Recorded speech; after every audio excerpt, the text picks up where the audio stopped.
What's up, y'all, and welcome back to my channel. This is a follow-up video on how I make my lace front look natural. If you haven't already, follow me on Instagram and make sure to hit that bell button so you get notified for each new upload. Now, getting into this video, I just start off with just regular hair. It doesn't have to be dirty or clean, and I spritz it with a little bit of water. As you guys can see, my hair is really brassy and really orange. I will actually be making and uploading a video next week on how I get all the brassy tones out of my hair because this orange is a no-no.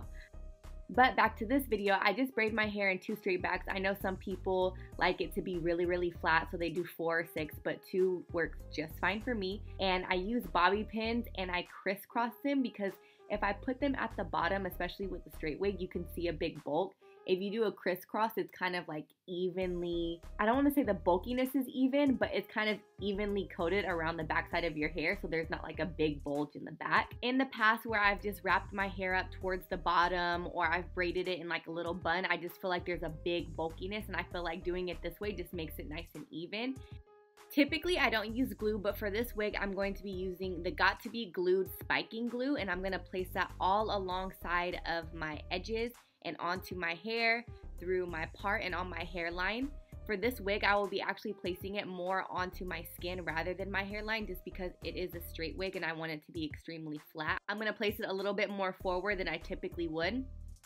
Now, this is my mistake and the reason why I'm using glue. I ordered this wig way too small, so I actually be using the elastic bands and overlapping them to each corner so that it's extremely tight, because the wig was loose because I ordered the wrong size, and that was my mistake.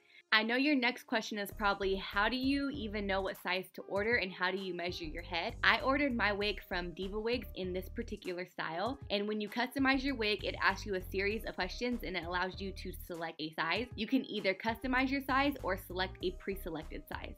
This wig has 4 clips so that it's secure and it won't fall off of your head. When I first placed it on my head, I put the front on first to make sure that my natural part and my wig part are aligned. Then I secure the clip on the bottom and make sure that the elastic bands are still tight and in place. Because I have already put glue on my hairline, I want to gently place the wig on my hairline to make sure that it's exactly where I want it to be before I add any pressure. And this is not the first time that I have worn this wig, so the part already has concealer and I have already customized the hairline. You can see that before it wasn't as defined. If you want to see a detailed video on how I customize my wig, you can go to my channel and search for curly to straight, real to fake, where I show you exactly how and why I customized my wig the way I did. It's a lot more detailed and it gives you a step-by-step, and I suggest that if you want your wig exactly like mine, you watch that video before you do your install. But what works for me won't necessarily work for you. Maybe you have your own way to do it, but just in case, I will go ahead and put the link to that video down below in the description box.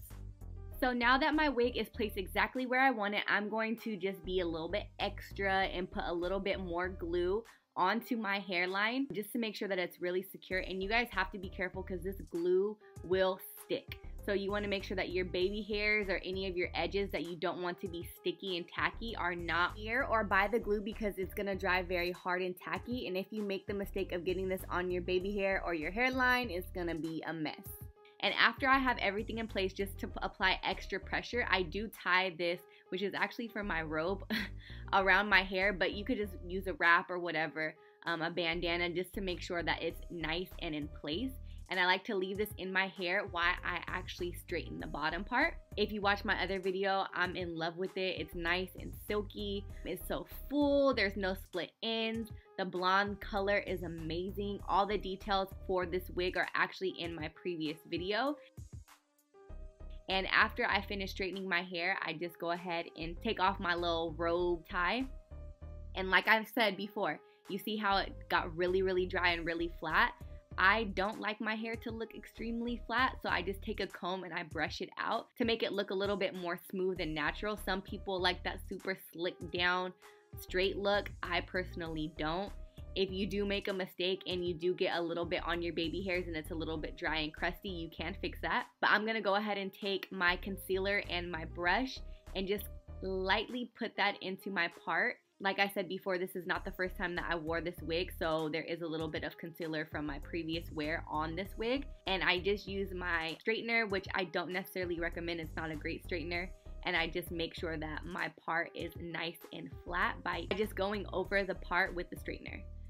So if you make any mistakes and you do get the glue on your baby's hairs, I use this eyebrow spoolie and put a little tiny bit of water on it and just brush out my baby hairs. It is glue, it is gel, so you're gonna have to brush it out until it's a nicer hair-like, unsticky type of consistency, but it also works as edge control, so you know, you kind of get like 2 for 1, and you just brush it out until you have that desired look and it looks as natural as possible. I did not get this in the video, but you do want to run your finger or a brush across your part so that you blend everything out. So yeah, that's all there is to it. After you customize your wig, it's really easy to install the wig. Once you get used to it, get the hang of it, it takes no longer than 5 to 10 minutes. Thank y'all so much for watching my video, and I'll see you on the next upload.